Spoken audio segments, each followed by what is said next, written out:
Friends, we are going to discuss today the learning outcomes based curriculum framework and curriculum design in higher education. What exactly are the learning outcomes? Learning outcomes are the clear learning results that the teachers want the students to demonstrate at the end of their learning experiences. Learning outcomes are what learners can actually do with what they have learned. They are the tangible applications of what has been learned. Learning outcomes are performances that embody and reflect learners' competence in using content, information, ideas, and tools successfully. In the year 2019, UGC brought out the Learning Outcomes Based Curriculum Framework (LOCF) for the programs in sciences, social sciences, arts, commerce, and humanities. NEP 2020 made it mandatory to implement outcome-based education in every discipline in all colleges and universities across the country. Therefore, curriculum design for academic programs in sciences, social sciences, arts, commerce, and humanities has to be done as per the learning outcomes based curriculum framework of UGC. Now let us discuss the objectives of learning outcomes based curriculum framework of UGC. To help formulate graduate attributes, qualification descriptors, program learning outcomes, and course learning outcomes that are expected to be demonstrated by the holder of a qualification. Number 2, to enable prospective students, parents, employers, and others to understand the nature and level of learning outcomes in terms of knowledge, skills, attitude, and values that a graduate of a program should be able to demonstrate. Then, third, to maintain national standards and international comparability of learning outcomes and academic standards to ensure global competitiveness and to facilitate the student mobility from one institution to another institution. And then fourth, to provide higher education institutions an important point of reference for designing the teaching learning strategies, assessing students' learning levels, and also periodic review of programs and academic standards. Now let us try to understand the graduate attributes according to LOCF of UGC. The Learning Outcomes Based Curriculum Framework of UGC is based on the premise that every student is unique. Each student has his or her own characteristics in terms of previous learning levels, learning styles, life experiences, and approaches to future career-related actions. The quality, depth, and breadth of the learning experiences made available to the students in an academic program help them to develop their characteristic attributes. Characteristic attributes. These are called graduate attributes. The graduate attributes, therefore, reflect disciplinary knowledge and generic skills, including global competencies that all students in any academic program should demonstrate at the time of graduation. Now, I have presented here the graduate attributes in a very simplified form without sacrificing anything the essence given in LOCF of UGC. After successful completion of a given academic program, the students will be able to, this is the common stem for all the graduate attributes.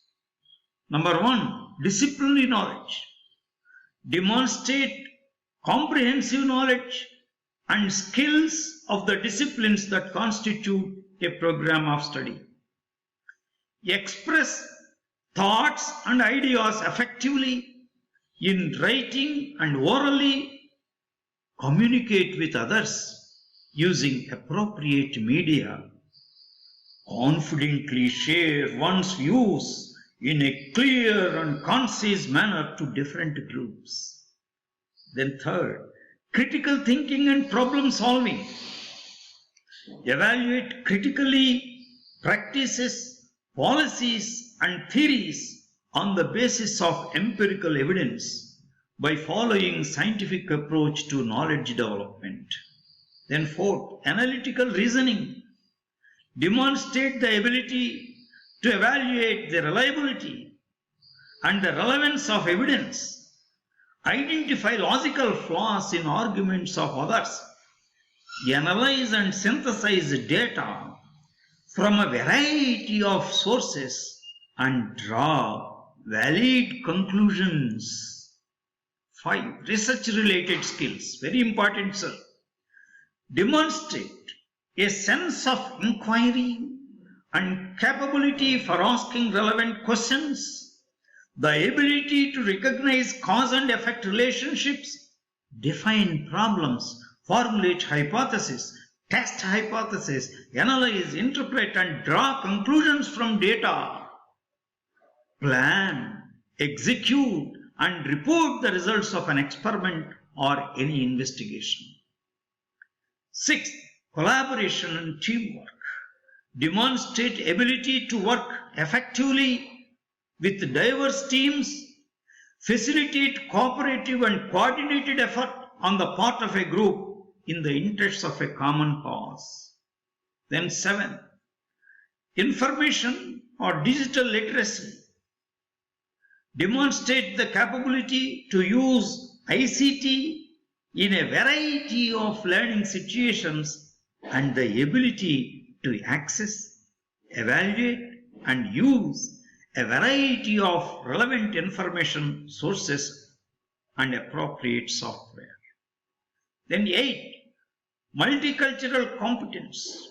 Demonstrate the knowledge of the values and beliefs of multiple cultures and a global perspective and engage in a multicultural society by interacting respectfully with diverse groups.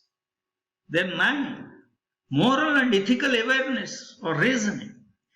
Demonstrate ability to identify ethical issues related to one's work, avoid unethical behavior such as fabrication or falsification of data, or committing plagiarism, and adopt objective, unbiased, and truthful actions in all aspects of work.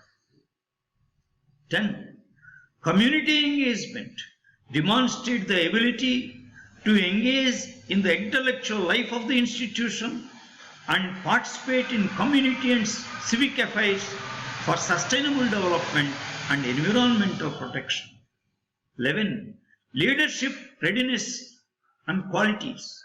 Demonstrate capability to formulate an inspiring vision, build a team who can help achieve the vision, motivate and inspire team to engage with that vision, and use management skills to guide the team to the right destination. Finally, 12. Self-learning and lifelong learning. Very important, sir. Demonstrate the ability to acquire new knowledge and skills throughout life through self-paced and self-directed learning for personal development and also in order to meet the changing traits and demands of workplace. Sir, this is the curriculum design in learning outcomes based framework. It starts with vision and mission of the department which is offering the program. Then qualification descriptors mean by the time the students graduate, what are they capable of in terms of disciplinary knowledge, skills, applying the knowledge, communication skills, and then the knowledge and skills relevant for job opportunities after graduation. All we have to formulate qualification descriptors which are specific for a given academic program. Then program learning outcomes, again specific for any given academic program. The program learning outcomes should reflect the graduate attributes. They should also be in alignment with the qualification descriptors. When you formulate program learning outcomes, you have to look at the graduate attributes, you have to look at the qualification descriptors and then carefully formulate. And then you have the course learning outcomes. So any given program will have a number of courses, courses, disciplinary electives, open electives and so on. And each course should have its course learning outcomes. If you combine the course learning outcomes of all the courses, the student must be able to achieve the program learning outcomes. That is how you have to choose the courses and the course learning outcomes so that the program learning outcomes are ultimately achieved. If the program learning outcomes are achieved, qualification descriptors are achieved, then graduate attributes are achieved. This is the curriculum framework, sir. In the next slide, part 2, I shall discuss the following. How to write vision and mission statements. How to formulate qualification descriptors. How to formulate program learning outcomes and program specific outcomes. Mapping between qualification descriptors and mission statements. Mapping PLOs and PSOs with qualification descriptors. Components of a good course design. Thank you very much, sir.